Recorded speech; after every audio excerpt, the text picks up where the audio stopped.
ایک کشمیری کی حیثیت سے آپ کے لیے اس کردار کو جاننا بہت ضروری ہے۔ یہ ہے بریگیڈیئر رودرا پرتاپ سنگھ۔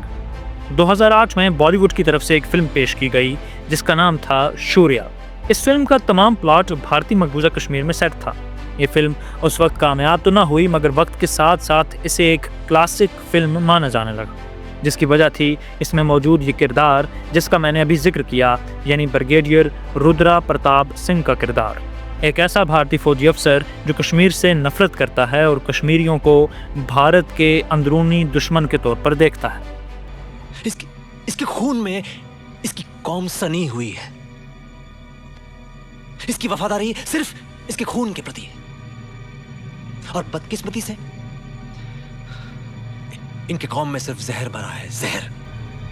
ہر تاریخ پر ان کی موسمی مذہب، ان کی آتنک کی مہر لگی ہوئی، اور تاریخ کو صاف کرنا مجھے آتا ہے میجر، وہی کر رہا ہوں۔ صفائی بریگیڈیئر؟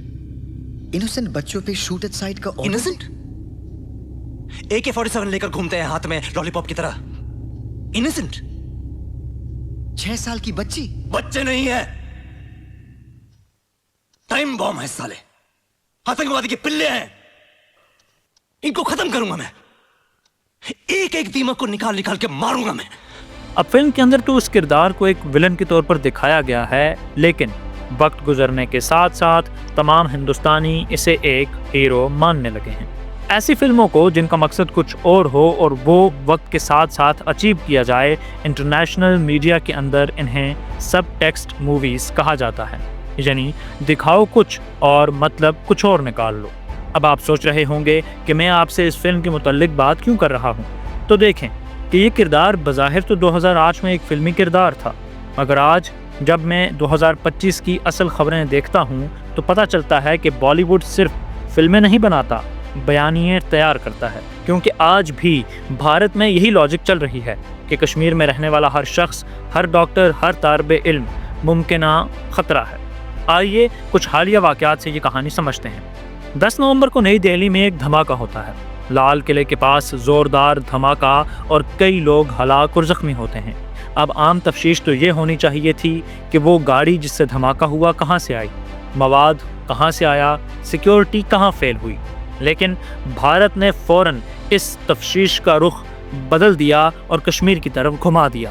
بھارتی میڈیا نے اگلے ہی دن کہا کہ دہلی دھماکے کے پیچھے کشمیر کا white collar terror network ہے، اور اس نیٹ ورک کی ریڑھ کی ہڈی ڈاکٹر عمر النبی ہے۔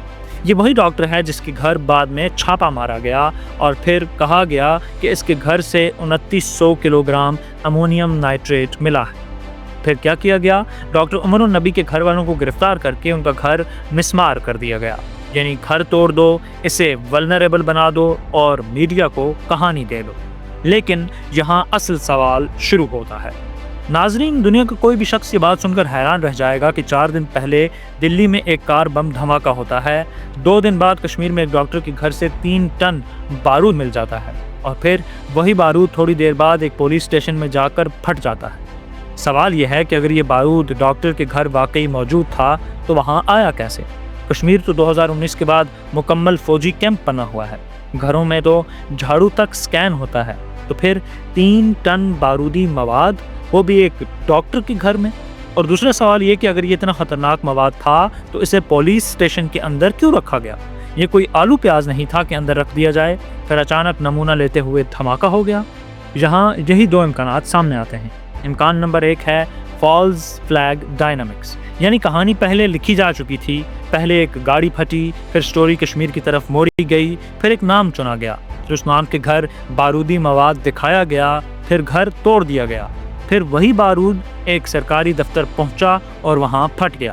یہ پوری چین شاید کسی پہلے سے تیار شدہ بیانیے کا حصہ ہو۔ امکان نمبر 2 یہ کہ یہ بھارتی سیکیورٹی کی ناکامی ہے۔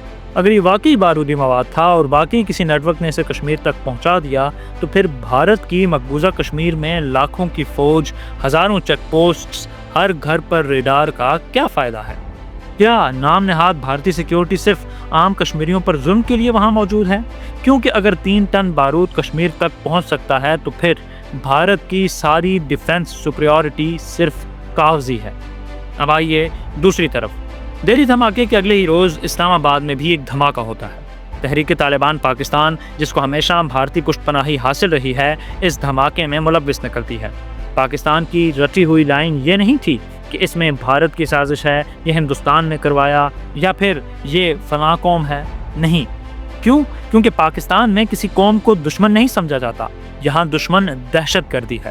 کشمیر والے پاکستانی ہیں، پنجابی، پشتون، بلوچ، سندھی سب ایک اسٹیٹ کے ستون ہیں۔ یہاں کسی ایک قوم کو دشمن بنا کر ریاست نہیں چلتی، لیکن بھارت میں وہاں پوری ریاست ایک قوم کو دشمن بنا کر کھڑی ہے۔ میں اور آپ بھی آزاد کشمیر میں ہی موجود ہیں، ایک متنازع علاقے کے ایک حصے میں، لیکن ہم پر کبھی کوئی سوال ریاستی سالمیت کے حوالے سے اٹھا نہیں۔ کیونکہ ہم بھی ہر دوسرے خطے کے پاکستانی کی طرح مکمل اور آزاد پاکستانی ہیں، الحمدللہ۔ یہ بات ذہن نشین رکھے کہ بھارت کو کشمیر چاہیے لیکن کشمیری نہیں، اور جب بھی بھارت کے اندر کوئی سیاسی دباؤ، کوئی الیکشن، کوئی دھماکہ ہوتا ہے تو اس دباؤ کو کم کرنے، بیانیہ بنانے اور دشمن کھڑا کرنے کے لیے کشمیر کو قربانی کا بکرا بنا دیا جاتا ہے۔